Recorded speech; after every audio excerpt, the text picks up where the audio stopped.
ኣምላኽ ምስ ኩላትኩም ይኹን። እዚ ብሕብሪ ወለዶ ኣርት ሚኒስትሪ ዝዳሎ መንፈሳዊ ቻነል እዩ። ንሎሚ ሓደ ምስክርነት ሒዝናልኩም መፂና ኣለና። ተኸታተሉ።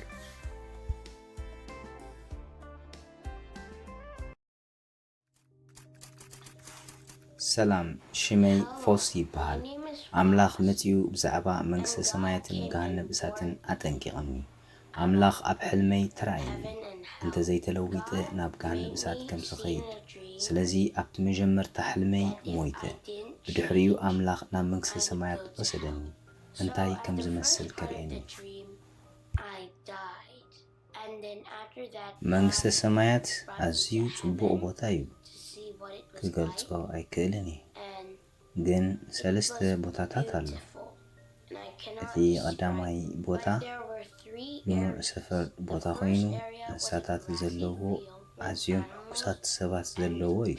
እቲ ካልኣይ ሰፈር ድማ ከተማ ኮይኑ ገዛ ዘይብሎም ሰባት ዘለዎ ቦታ እዩ። እቲ ሳልሳይ ሰፈር እቲ ዝበለጸ ኮይኑ ኣዝዩ ዓበይቲ ገዛውቲ ዘለዎ ሰባት ቦታ እዩ። እቶም ገዛውቲ ምስቲ ኣብ ዓለም ዘሎ ዓበይቲ ህንፃታት ዝወዳደሩ እዮም። ገለ ካብኡ ይዓብዩ እዩ። ኣብኡ ናይ ዳዲ ገዛ ርኤ፣ ናይ ማማ ገዛ ኸዓ ርኤ፣ ናይ ናኒ ገዛ ኸዓ። ካብኡ ኣምላኽ ናብ ታሕቲ ናብ ገሃነም ወሰደኒ ከርእየኒ። ገሃነም እሳት ኣዝዩ ዘፍርሕ ቦታ እዩ። ሓሳ ኩለው ንሰባት ዝበልዑ።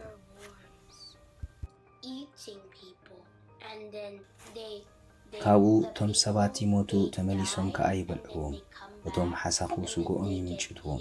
ካልእ ከዓ ዳህል ዝብል ሓዊ ርኤ። ኣዝዩ ዝኸፍአን ኣዝዩ ዝወዓየን እዩ።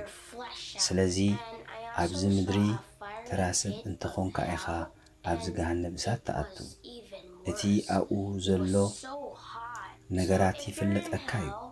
ገሃነም እሳት ብጣዕሚ ጸልማት እዩ። እቶም ኣብ መንግስተ ሰማያት ዘለዉ ሰባት ብሉፅ ሓይሊ ኣለዎም። ኣብ ዝደለይዎ ቦታ ክጓዓዙ ይኽእሉ እዮም። ኣምላኽ ብሉፅ ሓይሊ ሂብዎም። ናተይ ገዛ ኣብ መንግስተ ሰማያት ሓንቲ መንደቕን ሓንቲ ዓራትን ምስ ረኣኹ ሓዚነ።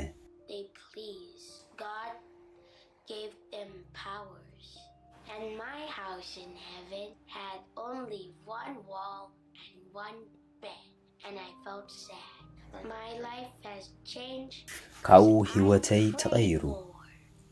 ምክንያቱ ብዙሕ ክጽሊ ኽኢለ ከይደ ክሓብርን ክጽሊን ቀሊል ኮይኑ ንዓይ። ቅድሚኡ ህይወተይ ሙሉእ መዓልቲ ኣብ ቪድዮ ጌምን ኣብ ዩቱብን ክርእየ ዝውዕል ነይረ። እንድሕር ከምዚ ቐጺለ ናብ ገሃነም እሳት ከኣትየ፣ እንተተለዊጠ ግና ናብ መንግስተ ሰማያት ከኣትየ ይቐኒየለይ።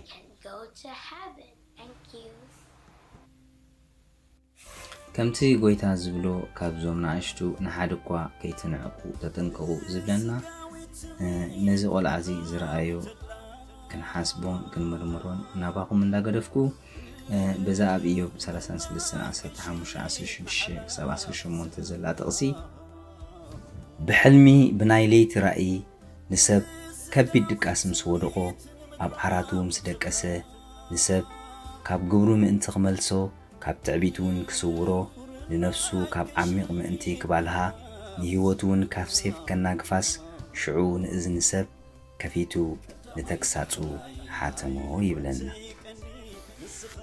ብዝተረፈ ብኻልእ መደብ ክሳብ ንራኸብ ሰሰናዩ እንዳተመነኹ ዝኾነ ሓሳብ ርእቶ እንተዳኣሊኩም ክትጽሕፉልና ላይክ፣ ሼር፣ ሳብስክራይብ ክትገብሩ ድማ ናባኹም ንገድፎ ይቐኒየለይ።